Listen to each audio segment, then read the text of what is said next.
Welcome to Acorn Internet Services, an educational video, how to correctly interpret Google Analytics after you've invested in a responsive web design. Before you invest in a responsive design, you may have various different parts that make up your overall web presence. If you want to learn more about responsive design, we encourage you to go to http://acorn-is.com/responsive. Now, your web presence before a responsive design can have a variety of parts. You might have a separate blog set up where you're posting, such as blog.yourwebaddress.com. You might also have a separate mobile site, which might be m.yourwebaddress.com or mobile.yourwebaddress.com. And then you have your website pages themselves on www.yourwebaddress.com. The separate blog posts will have separate Google Analytics tracking installed. Your mobile site will have yet another separate Google Analytics tracking installed. And finally, your website will have its own Google Analytics tracking installed. Now, when you move from an older website to a new responsive design, those separate mobile site and your separate blog posts, they go away, and they become part of the overall responsive website. So your mobile piece is now part of the responsive site. Your blog is part of the responsive site. And obviously your web pages are part of that responsive site. In addition, all of your Google Analytics are rolled into one Google Analytics account instead of having three separate ones. So your mobile, your blog, and your website are now all tracking in one account, where before they were tracking in separate accounts. So what you need to know. Well, first, you need to know the date your responsive site went live. Second, you need to remember that from that date on, all the data in your Google Analytics account will now be combining the following: your website pages and their corresponding traffic, your blog pages and its corresponding traffic, and your mobile pages and its corresponding traffic. Number 3, you're going to know that your bounce rates will now include all of this traffic combined and will no longer just be your original website traffic bounces. And finally, number 4, you need to keep in mind that if anybody had built you or you had built it yourself any dashboard in Google Analytics, this dashboard is now going to include all of the traffic combined and will no longer just be your original website traffic. So as you look at your numbers, they're going to look very different because they are going to have your blog and all of your mobile traffic combined in your Google Analytics account along with your website pages, whereas before it was just your website pages. So what should you expect? Well, we always recommend you compare apples to apples when you are using your Google Analytics. So set the date range in your Google Analytics, usually setting it to the date that your new responsive site went live through today, and then choose compare to previous year. So that'll pick up the exact same days in the previous year when you didn't have a responsive site. Now, expect your bounce rates to appear higher at first glance, but know that you must go further in your investigation. This is because now you have your blog bounce rates combined with your web page bounce rates, whereas with your old web presence, they were all separated out into two different Google accounts and not rolled together as they are now. So you will see a higher bounce rate because blogs typically have a higher bounce rate than web pages. And when you put both of them into the same bucket, you will see your overall bounces go up. Now, in order to compare apples to apples, you have to expect that you're going to have to filter out all of the blogs so that you can compare what you had now to what you had previously. So you need to filter out your blog so that you have an apples to apples bounce rate comparison from your new responsive site to your old non-responsive site that didn't count the blog posts.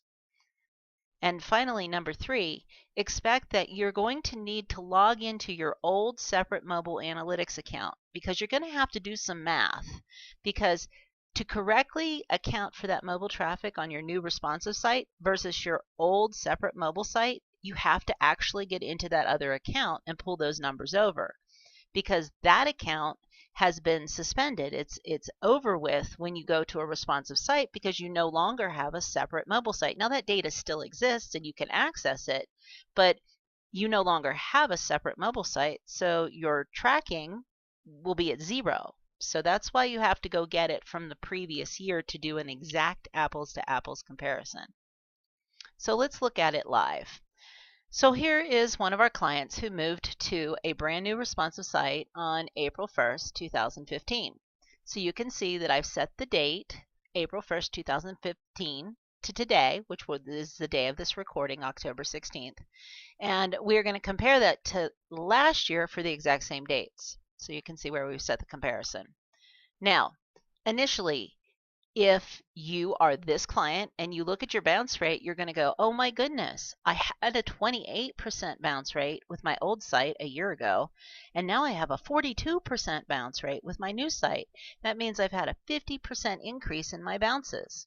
But the reality is that 28.26% did not include any of the blog posts that they now include, and it didn't include any of the mobile traffic that it now includes. So that 42% is not accurate, and that 50% increase is absolutely not accurate. But if you just take a glance at this, you go, oh my goodness, it's way increased. Why is my new site not doing better?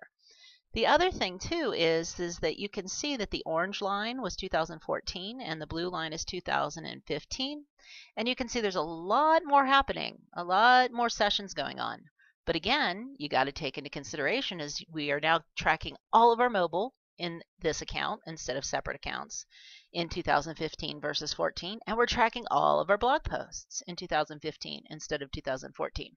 So if you don't realize that you have to go in and actually look at your data in comparison to what was actually running this year versus last year, you could look at those bounce rates and start to be very concerned that something is wrong, when in reality it's actually not wrong and it is good. So let's proceed. So what you need to do is that you need, on the left-hand side of your Google Analytics, click Behavior, click Site Content, and click All Pages so that you can do this test. What we want to do is we want to take the blog posts out so that we can compare just the web pages to just the web pages of last year. So the 2015 web pages to the 2014 web pages. So what you have to do is go to Behavior, Site Content, and All Pages, and then again, you can still see the bounce rate is sitting in here at 42.65 versus 28.26, which means we've got a 50% increase in bounces. But that is with the blog. So how do you get the blog out of here? Well, you click the Advanced button, and it brings up this window. You click the Exclude, because you can either include or exclude if you're doing an advanced search. Then you type in /blog, because it's going to pull out all of your tracking for your blog for this year. So now you can compare apples to apples, just website pages versus just website pages. So once you click Apply, you'll see that it reduces that bounce rate from 42.65 to a lower number. So again, we come in, we click Apply, and that advanced filter is still on, and you can see that our bounce rate from a 50% increase has dropped to a 31% increase. So the 42% has dropped to 37.21 versus last year at 28.26. Now, if somebody asked me to look at their analytics, or if you're looking at your own, say to yourself, that is a 9% increase. I wonder if there's something else causing those bounces. Well, in the case of this client, when they went to the new website, they installed a special plugin from their reservation company called Rezo, and that special plugin caused the bounces to be higher than expected. So always check to see. I mean, if you're deducting out your blog and you say, okay, maybe that's enough, and the blog is all there is that's causing those extra bounces. But if it's not just the blog, I would dig a little bit deeper, or get somebody to help you dig a little bit deeper, because you want to know for sure, is something wrong with that website that you just built, or is there something else influencing it that is causing it to appear higher, but in reality it isn't really higher. You have to filter those things out, like the blog.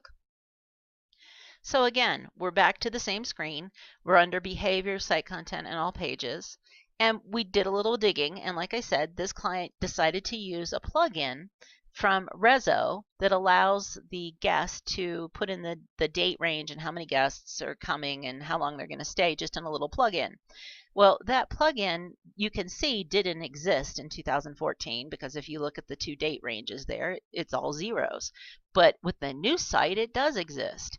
And with the new site, it had a lot of people using that plugin, and it had a pretty darn high bounce rate.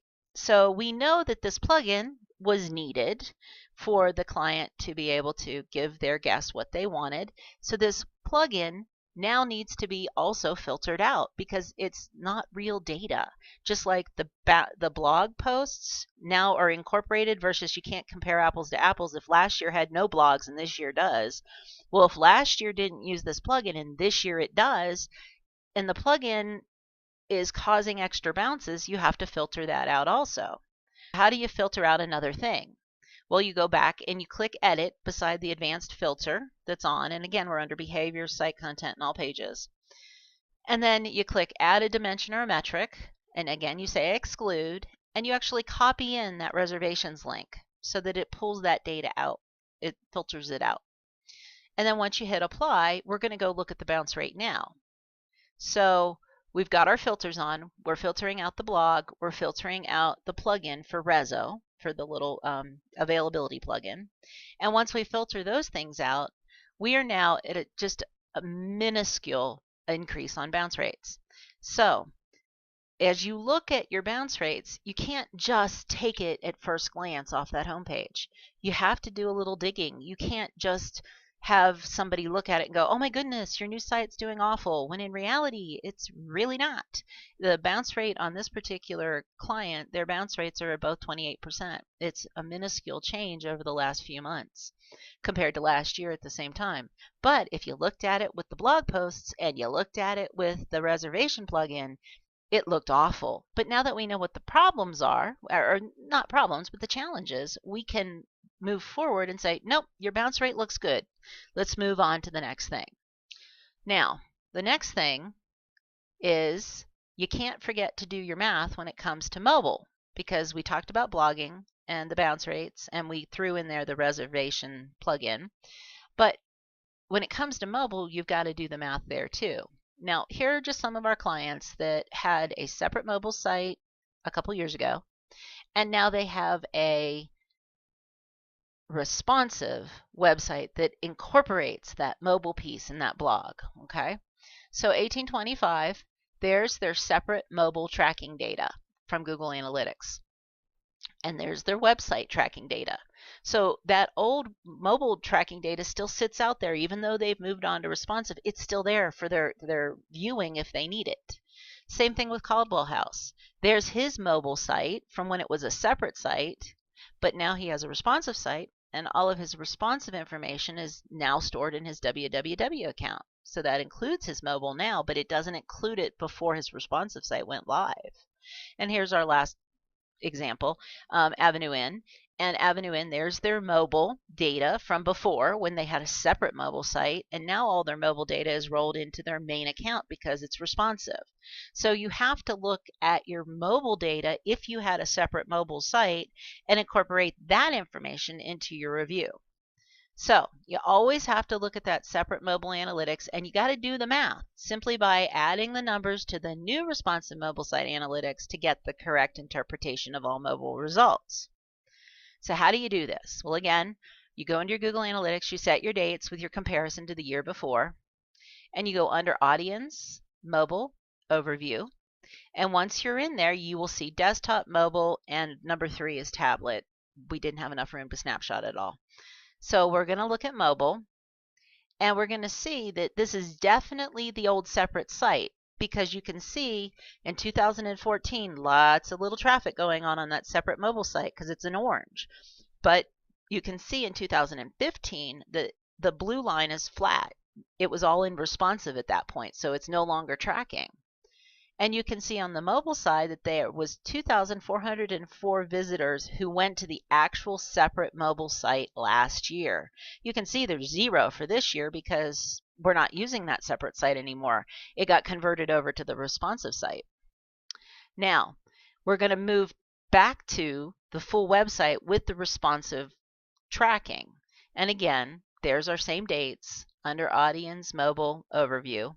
And here's the mobile piece that's coming from the current site. And you can see that we've got from last year, there's 1,173. And you're going, well, how can I have tracking from last year if there was a separate mobile site? Well, the answer to that is that that person on the separate mobile site clicked the link to say view full site on my mobile phone. So from April 1st to October 16th last year, there was 1,173 people who moved beyond the separate mobile site and said, let me see the full site. So we have to add those numbers together. And you can see that 7,037 chose are using the mobile piece that's part of the responsive site now. And you'd look at that and go, wow, I had only 1,000 last year and 7,000 this year. Yay! Well, you have more than just 1,173 from last year. That's why you have to incorporate in those separate numbers.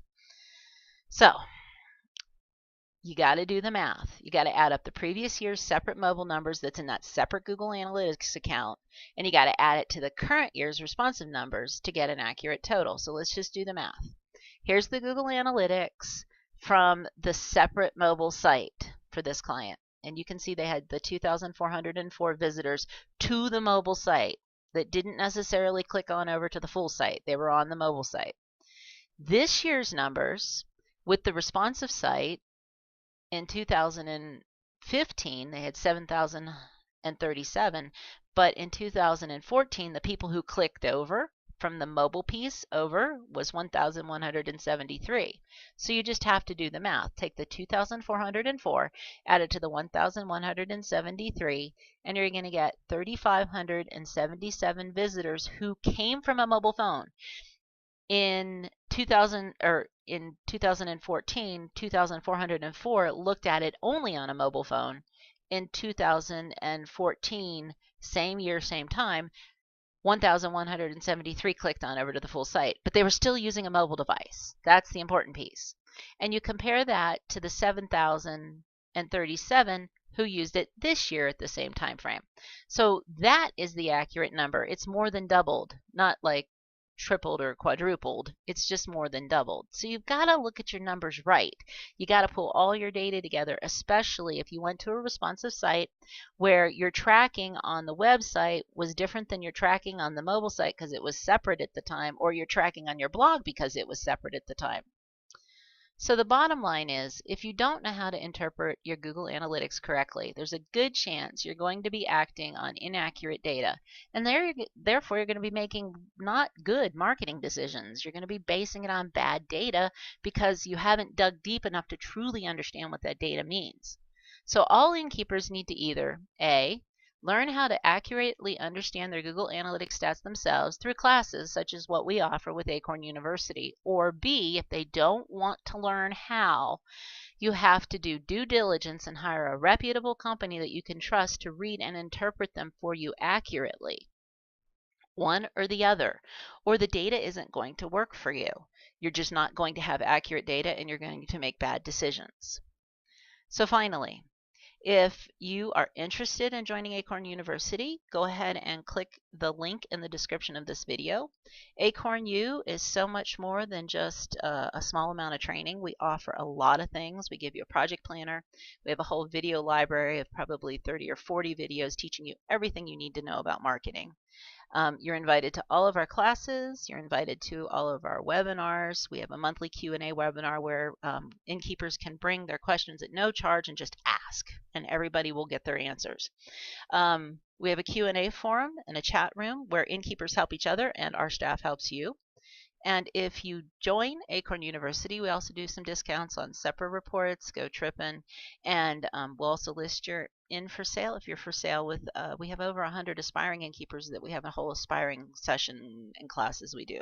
So there's our pricing, and the link will be in the video.